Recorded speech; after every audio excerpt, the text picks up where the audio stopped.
Us people are just poems. We're 90% metaphor, with a leanness of meaning approaching hyperdistillation. And once upon a time, we were moonshine, rushing down the throat of a giraffe.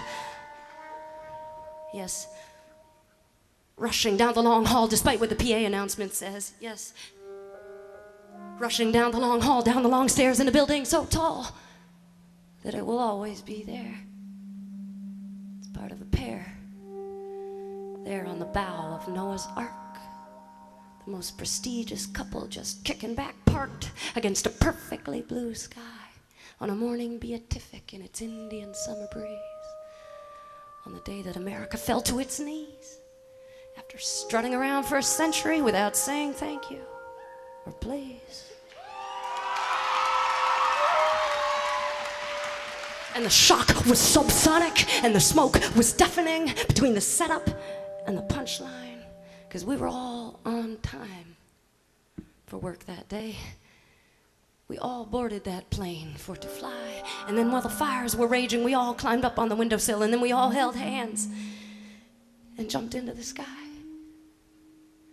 And every burro looked up when it heard the first blast, and then every dumb action movie was summarily surpassed, and the exodus uptown by foot and motor car looked more like war than anything I've seen so far.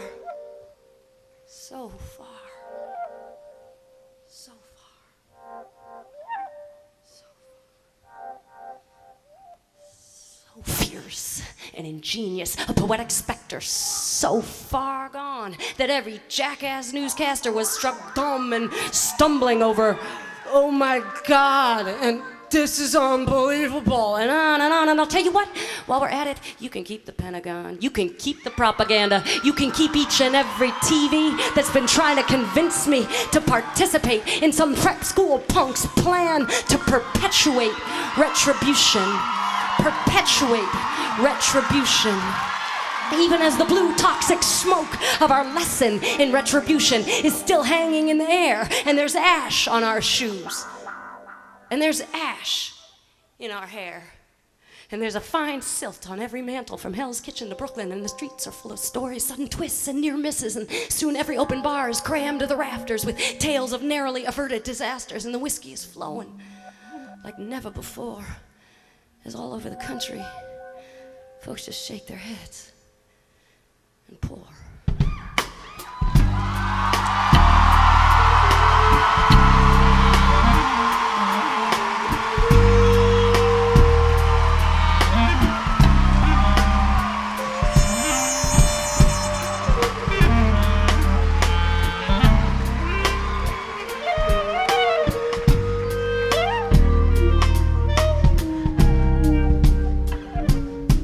So here's a toast to all the folks that live in Palestine, Afghanistan, Iraq, El Salvador. Here's a toast to all the folks living on the Pine Ridge Reservation under the stone-cold gaze of Mount Rushmore. Here's a toast to all those nurses and doctors who daily provide women with a choice, who stand down a threat the size of Oklahoma City just to listen to a young woman's voice.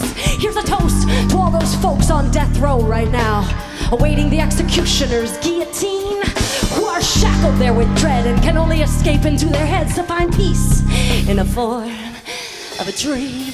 Peace in the form of a dream. Peace in the form of a dream. Yeah. 'Cause take away our PlayStations and we are a third world nation, under the thumb of some blue blood royal son who stole the Oval Office and that phony election. I mean, it don't take a weatherman to look around and see the weather. Jeb said he'd deliver Florida, folks, and boy, did he ever. And we hold these truths to be self-evident.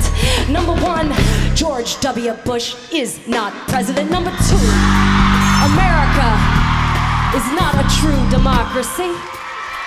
And number three, the media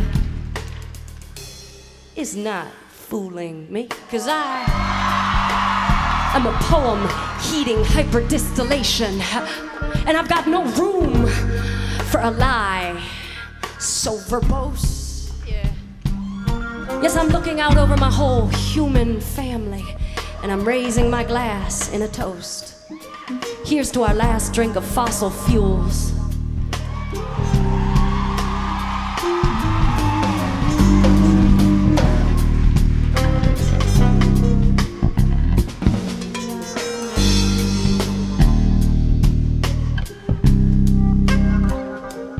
May we vow to get off of this sauce.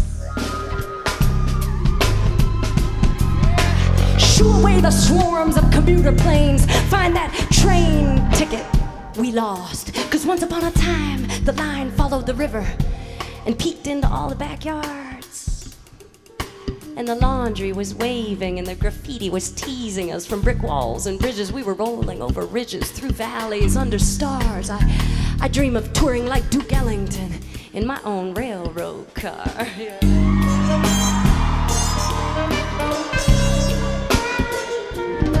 I dream of waiting on the tall, blonde wooden benches in a grand station aglow with grace, and then standing out on the platform and feeling the air on my face. Give back the night its distant whistle. Give the darkness back its soul. Give the big oil companies the finger finally, and relearn how to rock and roll. Yes, the lessons are all around us, and the truth is waiting there. It's time to pick through the rubble, clean the streets, and clear the air. Get our government to pull its big dick out of the sand of someone else's desert.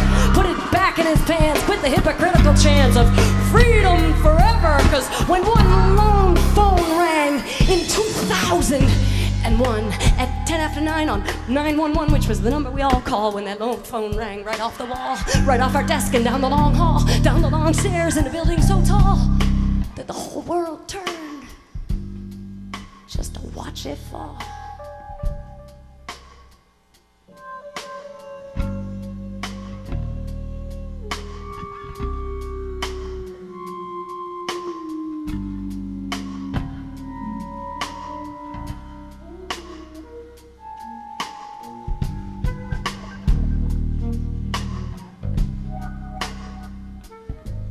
While we're at it, remember the first time around? The bomb, the Ryder truck, the parking garage, the princess that didn't even feel the pee. Remember joking around in our apartment on Avenue D? Can you imagine how many paper coffee cups would have to change their design following a fantastical reversal of the New York skyline? It was a joke at the time. And that was just a few years ago, so let the record show that the FBI was all over that case, that the plot was obvious and in everybody's face. And scoping that scene religiously, the CIA, or is it KGB, committing countless crimes against humanity with this kind of eventuality as its excuse for abuse after expensive abuse, and they didn't have a clue. Look, another window to see through. Way up here on the 104th floor, look, another key, another door. 10% literal, 90% metaphor. 3,000 some poems disguised as people on an almost too perfect day. Must be more than pawns in some asshole's passion play. So now it's your job, and it's my job to make it that way. To make sure they didn't die in vain. Shh. Baby, listen. Hear the train.